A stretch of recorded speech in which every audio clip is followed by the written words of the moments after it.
Great White Brotherhood Angelic hierarchy. Give peace a chance. The Triad. Of all these ordinations, the most common, derived from Pseudo-Dionysus and Thomas Aquinas, divides angels into 9 choirs, grouped into 3 triads. First triad. The first triad is composed of the angels closest to God, who perform their duties before the Father. Seraphim surrounding the throne of God, in illumination by the petite spheres. Fantastic bird-like creature from course obeyed. The name Seraphim come from the Hebrew seraph and from the Greek, seraph, which means to burn, to consume.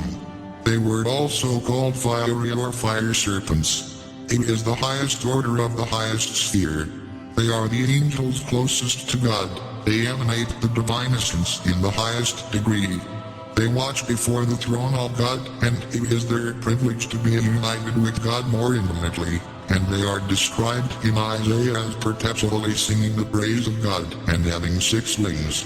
Pseudo-Dionysus says that his fiery nature mirrors the exuberance of his perpetual and indefatigable activity, and his ability to ignite the lower angels in the fulfillment of divine designs, purifying them with their fire and illuminating their bits of intelligence, destroying all shadow. Pico della Mirandola speaks of them in his prayer in the Dignity of Man 1487 as incandescent from the fire of charity, and models of the highest human aspiration. Cherubs from the Hebrew cherub or the plural cherubim. Cherubs are mysterious beings, described both in Christianity and in older traditions, sometimes showing hybrid forms of man and animal. The peoples of Mesopotamia had the name caribou and its variants to name fantastic beings with the shape of a winged bull with a human face, and the word means in some of those powerful languages, in others blessed.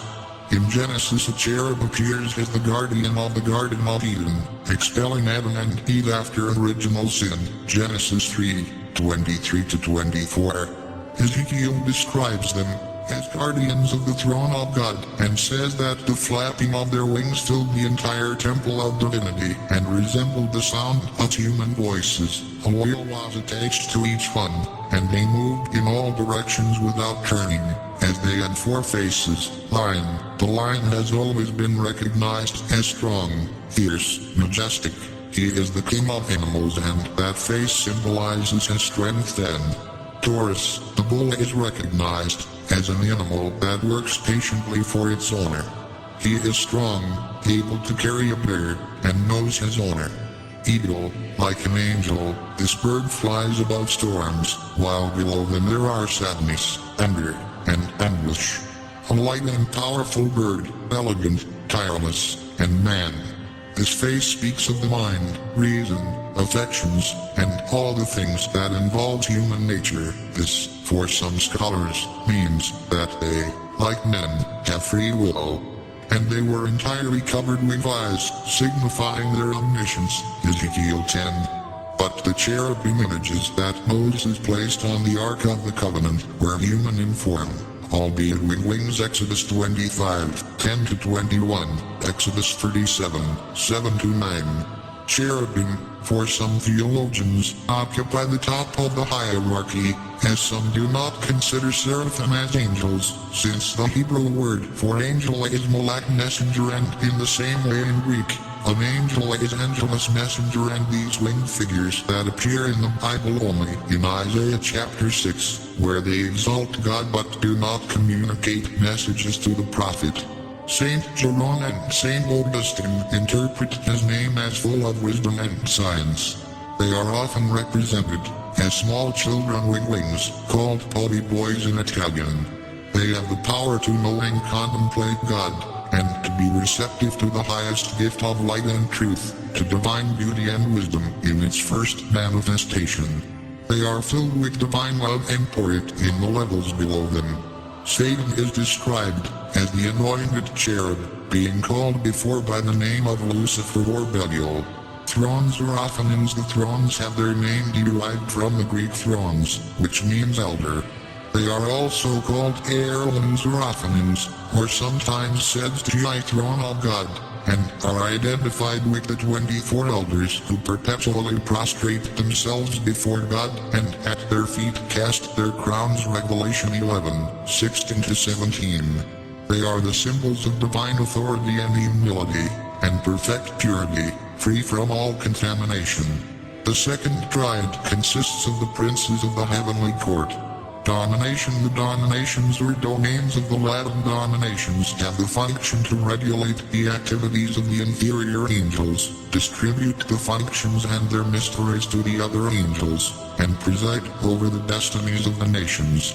The dominations are believed to have a winged human form of ineffable beauty, and are described as carrying orbs of light and scepters indicative of their power of government. His leadership is also affirmed in the translation of the Greek term period, which means Lord, applied to this class of beings. They are angels that help in emergencies or conflicts that must be resolved soon. They also act as elements of integration between the material and spiritual worlds, although they rarely come into contact with people. Virtues are responsible for maintaining the course of the stars so that the order of the universe is preserved. Its name is associated with the Greek dunamis, meaning power or strength, and translated as virtues in Ephesians 1:21, and its attributes are purity and strength. Pseudo-Dionysus says that they have an unshakable virility and power, always seeking to mirror the source of all virtues and transmitting them to their inferiors. They guide people about their mission. They are in charge of removing the obstacles that are opposed to the fulfillment of God's orders, driving away from the evil angels that beset the nations to divert them from their end, and thus maintaining the creatures and order of divine providence. They are particularly important because they can transmit a great deal of divine energy. Immersed in the strength of God, virtues pour blessings from above, often in the form of miracles. They are always associated with heroes and those who fight in the name of God and the truth. They are called when courage is needed. Powers are also called conductors of the sacred order. They carry out great actions that touch in universal government. They are the carriers of the conscience of all humanity, those in charge of their history and their collective memory, being related to higher thought, ideals, ethics, religion, and philosophy, in addition to politics in its abstract sense.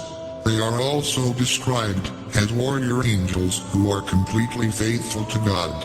His attributes, as organizers and agents of the enlightened intellect, are emphasized by Pseudo-Dionysus, and he adds that his authority is based on mirroring the divine order and not on tyranny.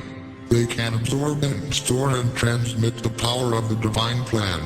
The angels of birth and death belong to this category. They are also the guardians of the animals. Third Triad. The third triad is made up of ministering angels, who are in charge of the ways of nations and men and are more closely linked to the material world. Principalities. The principalities, from the Latin principiis, are the angels in charge of receiving orders from the dominations and powers and transmitting them to the lower kingdoms, and their position is symbolically represented by the crown and scepter they wear. They guard cities and countries. They also protect fauna and flora. As their name implies, they are vested with a special authority. They are the ones who preside over kingdoms, provinces, and dioceses and watch over the cultivation of good seeds in the field of ideologies, art, and science. Archangel. The name of Archangel comes from the Greek archangelos, which means main angel or chief, by the combination of archo, the first or main ruler, and agelos, which means messenger. This title is mentioned in the New Testament twice, and to this order belongs the only angels whose names are known from the Bible: Miguel, Raphael, and Gabriel. Miguel is specifically referred to as the archangel, while, although tradition assumes that Gabriel is also an archangel, there are no solid references to it. Raphael describes himself as one of the seven who stand before the Lord in Tobias 12:15, a class of beings mentioned also in Revelation 1, for considered canonical only by the Ethiopian Orthodox Church. The book of Enoch speaks of four more archangels, Uriel, Ixuriel, Amiel, and Samuel, responsible for universal surveillance during the period of the Nephilim, the fallen angels. However, in other apocryphal sources, these are sometimes called cherubs. The Orthodox Church makes Uriel an archangel and celebrates him with Raphael, Gabriel, and Miguel at the party of Miguel and the other incorporeal powers. His character as messengers, or intermediaries, is marked by his role as a link between principalities and angels, interpreting and illuminating the higher orders for his subordinates, in addition to mystically inspiring human minds and hearts to perform acts according to the will divine. They thus act as heralds of divine designs, both for angels and for men, as was the case with Gabriel in the Annunciation to Mary. Popular culture makes them protectors of good relationships, wisdom and studies, and warriors against the actions of Diadem. Lucifer from Latin, Lux Pharaoh, bearer of light, is a term of Latin origin for the planet Venus that appears in the translations of the Vulgate Bible of Saint Jerome. In Christianity, the name was associated with Satan due to the interpretation of a prophecy in the book of Isaiah that spoke about the fall of one of the Babylonian kings.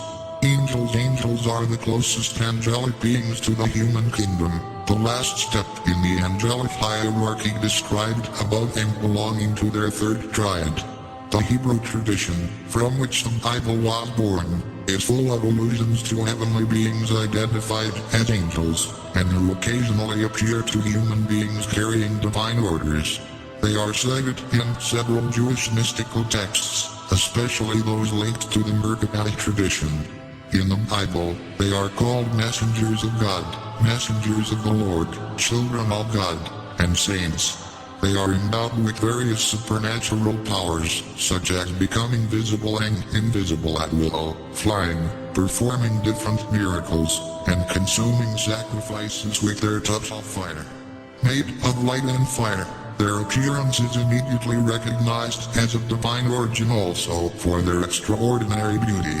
Special angels among the angels of the Christian tradition is the type of the guardian angel, called Phraticin by the followers of Zoroaster, and the guardian angel, as the name says, is entrusted individually to each person at birth, protecting them from evil as far as the divine order allow it, strengthening body and soul and inspiring it to practice good deeds. In the Bible, especially in the Old Testament, there are several references to the appearance of the angel of the Lord. The expression angel of the Lord is curious, because it is not just another angel, but a specific angel, considering the advance of the defined article. According to some theological positions, the angel of the Lord who made several contacts with biblical characters, including Abraham, Hagar, Gideon, being apparitions of God himself and constituting, therefore, a kind of theophany or even a Christophany. He is also known as the angel of presence, although this term has a very specific meaning in certain philosophies. The angel of the presence, according to esoteric Gnostic and Christian thought, is not a being with a life of its own, but a thought form that represents Christ during the sacrament of the Eucharist and is a vehicle for your conscience and his blessings.